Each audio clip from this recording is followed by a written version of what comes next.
Welcome back to another explainer, everyone. Today, we're diving into a really bold and frankly pretty eye-opening economic theory. So right off the bat, we have to ask, is your 2026 salary actually safe from the AI siphon? It's a heavy question, right? I mean, most of us have been totally conditioned over the last couple of years to just view artificial intelligence as this harmless productivity tool. All right, let's get into section 1, the AI efficiency siphon, and revealing the hidden tax. So what exactly is it? Well, Brian defines the salary siphon as a hidden efficiency tax, where algorithmic efficiency replaces human labor specifically to service massive corporate debt. Now, obviously, corporations are rarely, if ever, going to come out and call it a siphon. Instead, they use that very comforting corporate doublespeak we all know so well. They'll call it restructuring or streamlining, or my personal favorite, finding operational synergies. But Brian argues that we have to look past that whole economic theater. This isn't just your typical business cycle of, trimming the fat. It's a systematic, deliberate replacement of human labor with algorithms. And the explicit design behind this shift, it's to free up massive amounts of capital, because the money they save by eliminating all those salaries doesn't necessarily go to lowering prices for you and me. It actually goes toward paying down staggering, entirely unsustainable institutional debts. $39 trillion. I mean, just let that sink in. That is the true scale we are dealing with here. The source claims that algorithmic labor is being aggressively deployed across the entire economy to help service a $39 trillion national debt, on top of historically high levels of corporate debt. When you frame the massive rise of AI against a number that gigantic, you really start to grasp Brian's central argument. Artificial intelligence isn't being rolled out to magically give the average worker a 4-day work week or more time with their kids. It's being heavily invested in to generate the kind of ruthless, unyielding efficiency required to manage an unprecedented mountain of debt. The math essentially demands higher margins, and human labor? Well, human labor is simply the most accessible expense to cut. Moving right along to section 2, the 2026 labor market reality, and what we're calling the negative feedback loop. So this economic restructuring, it is accelerating way faster than the Fed can even track. The integration of AI into the workforce and all the resulting layoffs, they aren't happening at some slow, manageable pace that gives people time to easily retrain and find a new career.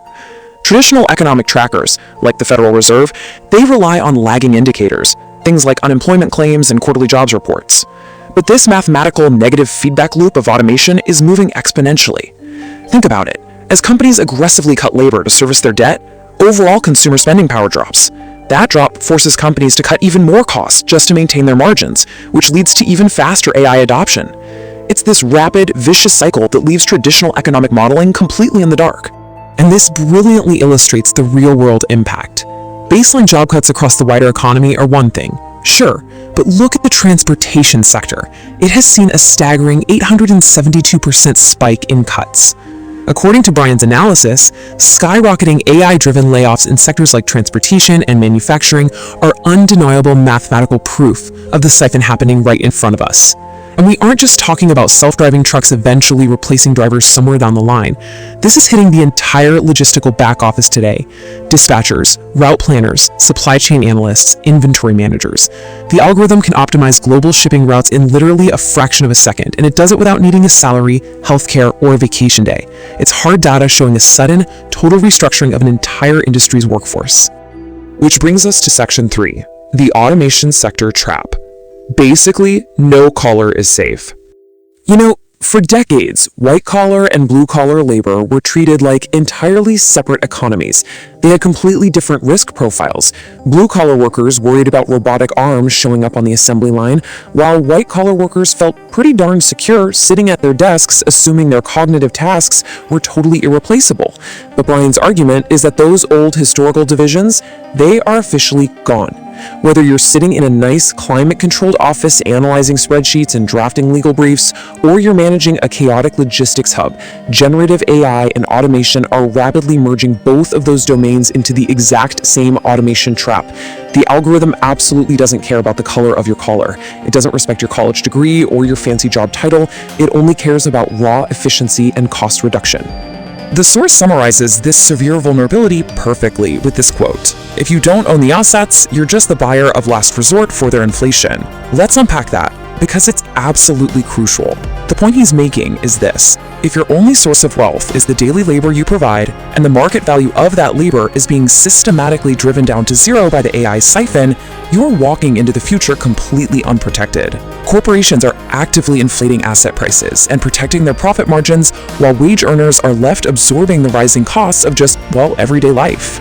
The source is warning that if you don't immediately shift your financial strategy, you're going to be left holding the bag on that inflation while your actual earning power steadily shrinks. You basically become the ultimate victim of the system. Alright, let's pivot to some solutions in Section 4, building your financial fortress and defensive strategies. So, Brian doesn't just leave us with the doom and gloom. He lays out a highly specific, easily digestible plan to navigate this crazy new landscape. Step 1 is actually deeply psychological. Stop being a victim of the siphon. This means letting go of the hope that a universal basic income or some massive government intervention is going to magically arrive in time to save the day, and just accepting that the rules of the game have permanently changed. Step 2 is tactical. Own hard assets. You absolutely have to pivot your wealth generation away from purely wage-based income. And then Step 3 is your ultimate initial goal. Push for that first $100,000 wealth explosion. According to the analysis, this specific threshold is basically escape velocity. It's the point where compounding interest and asset appreciation finally start to outpace the devastating effects of wage inflation and the AI siphon.